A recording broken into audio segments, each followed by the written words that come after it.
verdade o que o pastor falou. Esses dias eu dou aula em meio ambiente também, né? Que são disciplinas transversais que a gente tem.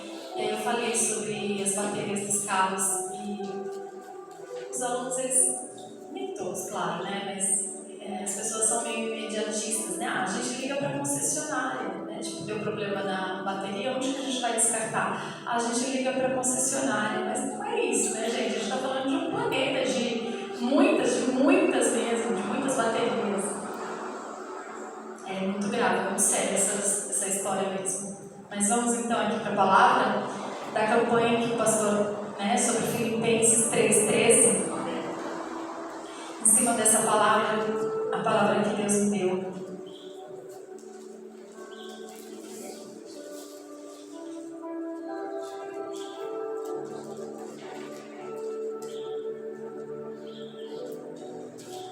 Vamos começar aqui no 12, né? Paulo fala: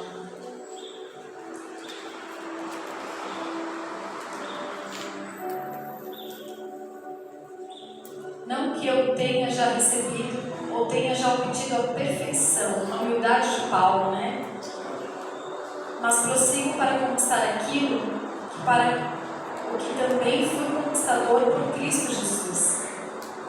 E aqui no 13 ele fala: irmãos, quanto a mim, não julgo havê-lo alcançado, mas uma coisa faço, esquecendo-me das coisas que para trás ficam e avançando para as que diante de mim estão. Quando o pastor falou essa palavra da campanha, ela é muito forte, né? Porque é uma palavra que fala sobre esquecer o passado, esquecer o pecado, esquecer as coisas que já foram. Porque os que já foram não retornam mais, né? E do que a gente vai ter saudade, né? Que Paulo fala para a gente não ter saudade do que passou. O passado foi de aprendizado, para o passado nos trouxe um grande aprendizado na vida, mas que a gente tem que seguir adiante, seguir para o alvo. E quem é o nosso alvo? É Jesus Cristo, né? E aqui, quando o pastor falou isso de coisas passadas, eu me lembrei muito da mulher de Ló. Quando o pastor estava falando da campanha aqui, e eu lembrei da mulher de Ló. Eu quero abrir em Gênesis 19:15, por favor.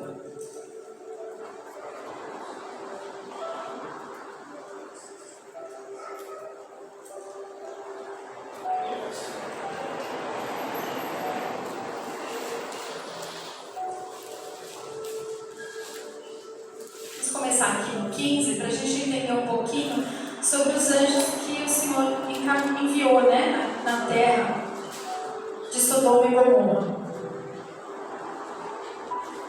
Então aqui, Gênesis 19:15. Ao amanhecer, apertaram os anjos com Ló, dizendo: levanta-te, toma tua mulher e tuas filhas, que aqui se encontram, para que não pereças no castigo da cidade. Como, porém, se demorasse, pegaram os homens pelas mãos, e ele, a sua mulher e as suas filhas, sendo-lhe o Senhor misericordioso, tiraram e o puseram fora da cidade. Havendo levado fora, disse um deles: livra-te, salva a tua vida, não olhes para trás, nem pares em toda a campina, foge para o monte, para que não pereças. Aqui, Sodoma e Gomorra, eu vou resumir só um pouquinho, que Abraão disse para Ló procurar um lugar, porque eles tinham que se separar. E Ló procurou Sodoma e Gomorra e Abraão foi para outro lugar.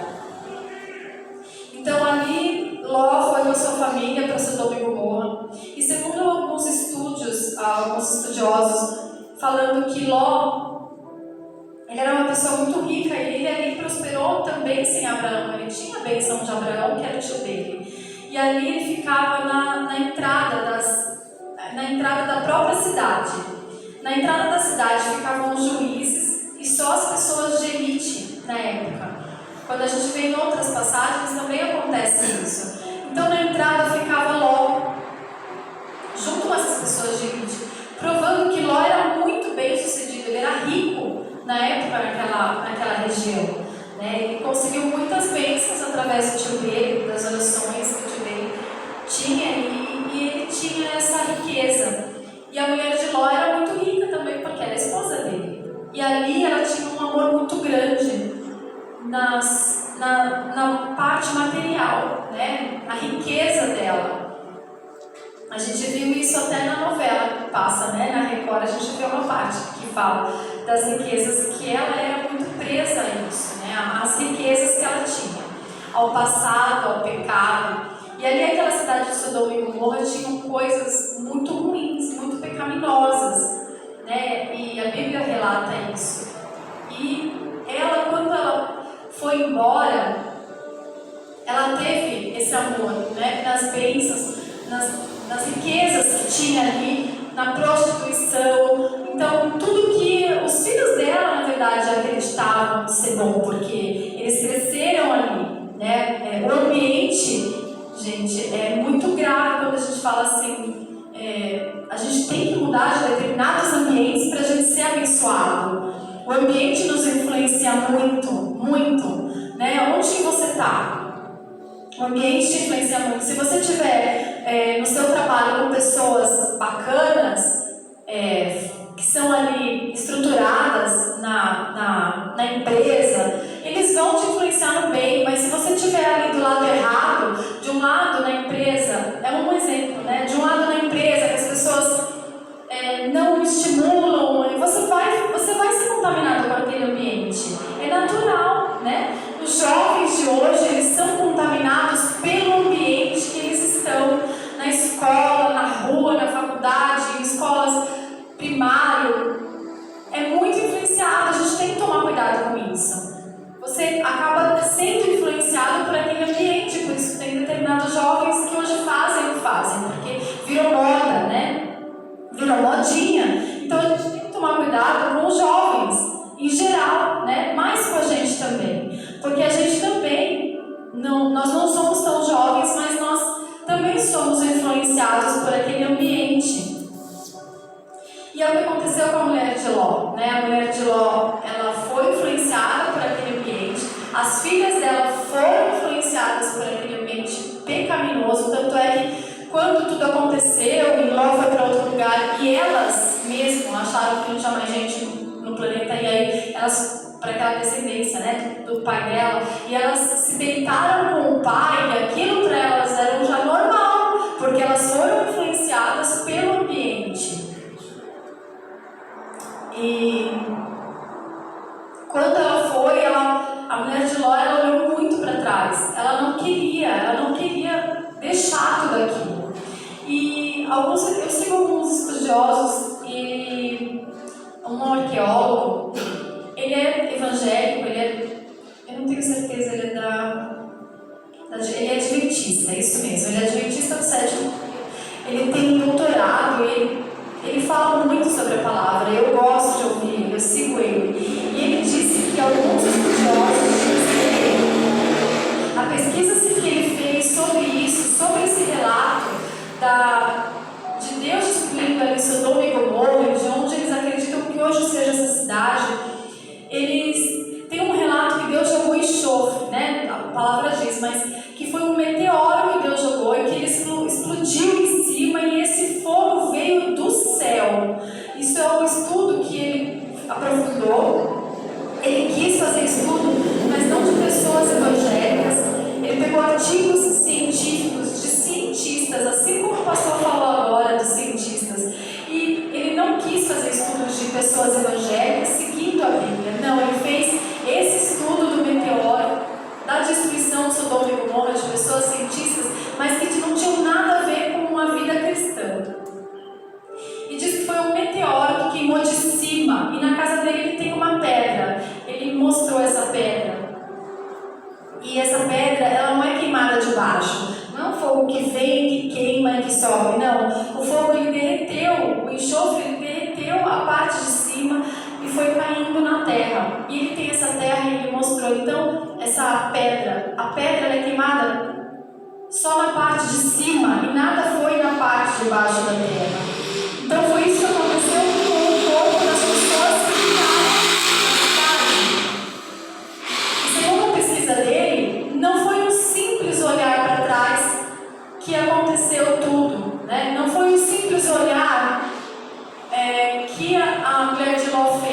mas parece que ela voltou para a terra. Ela deixou as pessoas irem, né? A família dela foi e ela voltou para a terra. Por isso que ela teve aquela parte do sal, né? Porque parece que é sal, diz que tem essa parte de sal até hoje lá. E então o olhar para trás, né? O voltar para a vida pecaminosa, o não abandonar e sentir saudade daquele vício, daquele pecado, né? Então isso nos prende muito na ida com Jesus Cristo. Então se a gente quer seguir a Jesus Cristo, se a gente de fato, né, quer a salvação, como o pastor falou aqui, que já estamos talvez até indo para o 7º selo, e que é muito grave quando a gente acha que a gente está fazendo tudo certo e de repente a gente ainda tem aquele vício, a gente ainda tem aquela mágoa, a gente ainda tem aquele pecado que nos prende e não permite que a gente vá seguir a Cristo. Aqui como Paulo fala, não olhes para trás, deixa tudo ali, esquece se é parte financeira, o que for, esquece e seguir adiante, né? Isso que quando o pastor pregou, eu pensei logo nessa parte da mulher de Ló. E aqui no 19:23,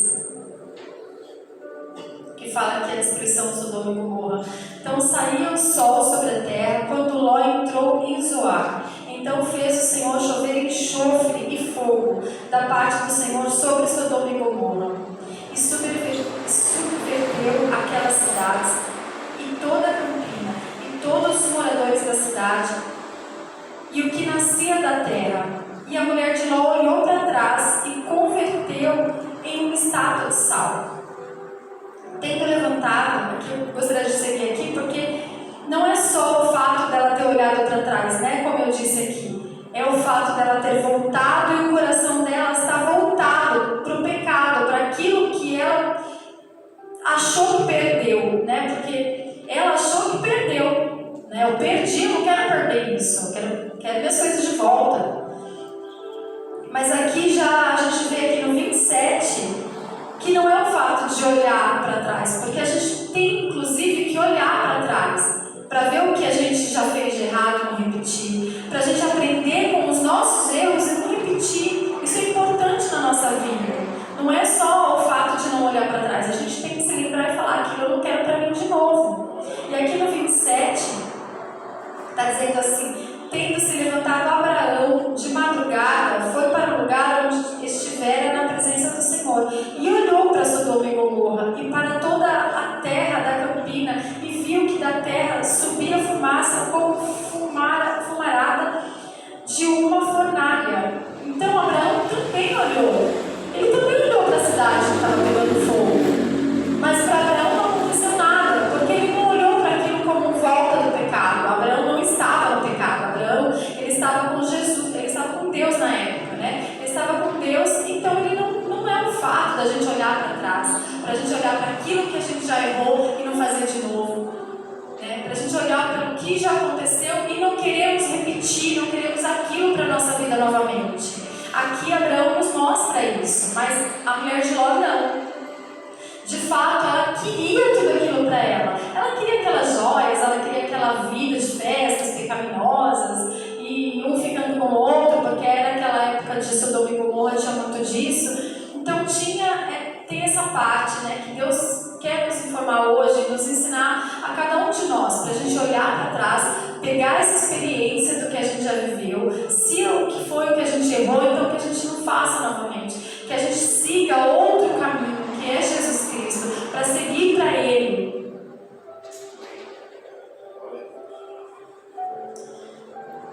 Isso já falei de Abraão. Eu quero falar agora em Lucas 9:62.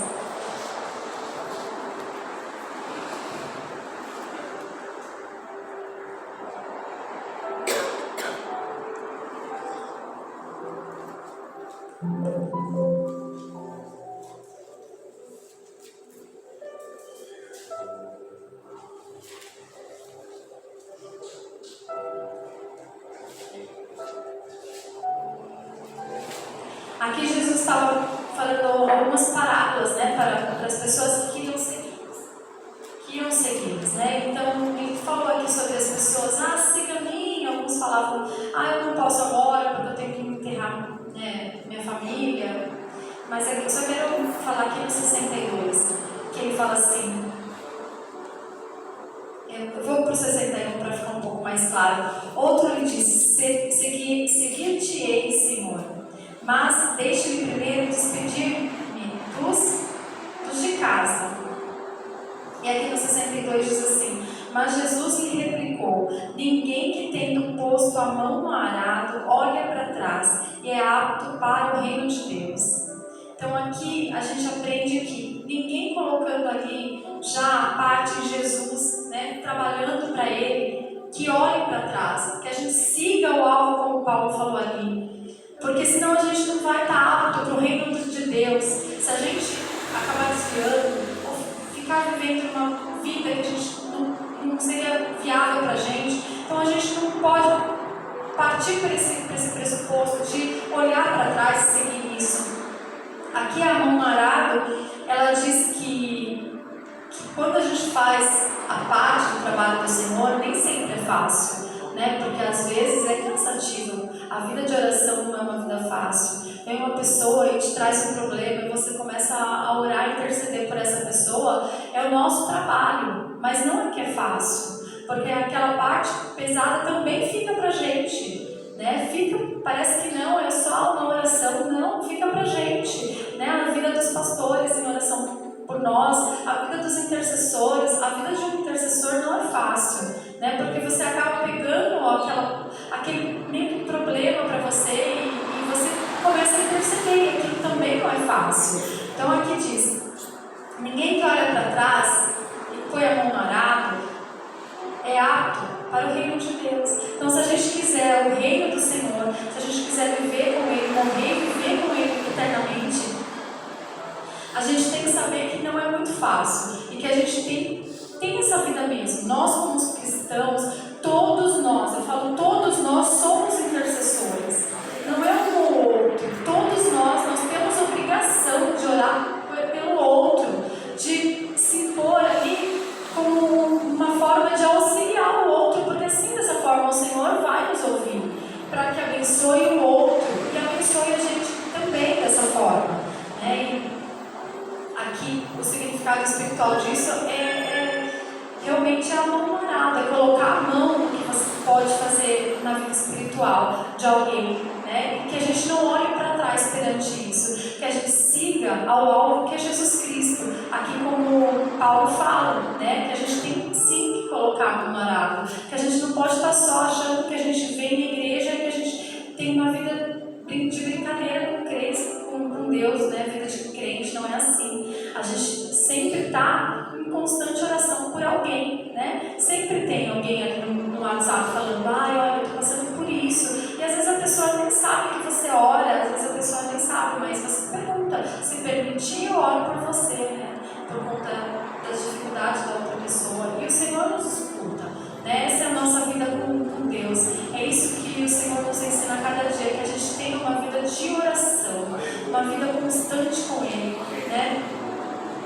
Tá caminhando, tá no ônibus, tá em constante oração com o Senhor, está conversando com Ele constantemente, né? Eu fico em casa e eu vou orando, ou às vezes eu vou só conversando com Deus e apenas às vezes um louvor já muda todo o seu dia, né? A nossa vida de oração, nossa vida constante com o Senhor é essa. É um caminho de fé, é um caminho, né, de justiça com o Senhor mesmo. O que eu queria passar para a igreja é até aqui.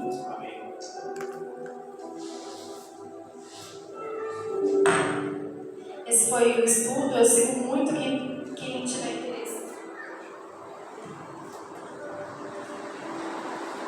de seguir esse arqueólogo. Ele se chama Rodrigo Silva. Eu gosto muito das pesquisas que ele faz. Ele é muito conhecido, ele fala muita coisa e tudo que ele fala tem profundidade, tem uma pesquisa científica, ele vai atrás para isso, né? Então, eu gosto muito da pregação, da palavra dele, né? Das coisas que ele fala.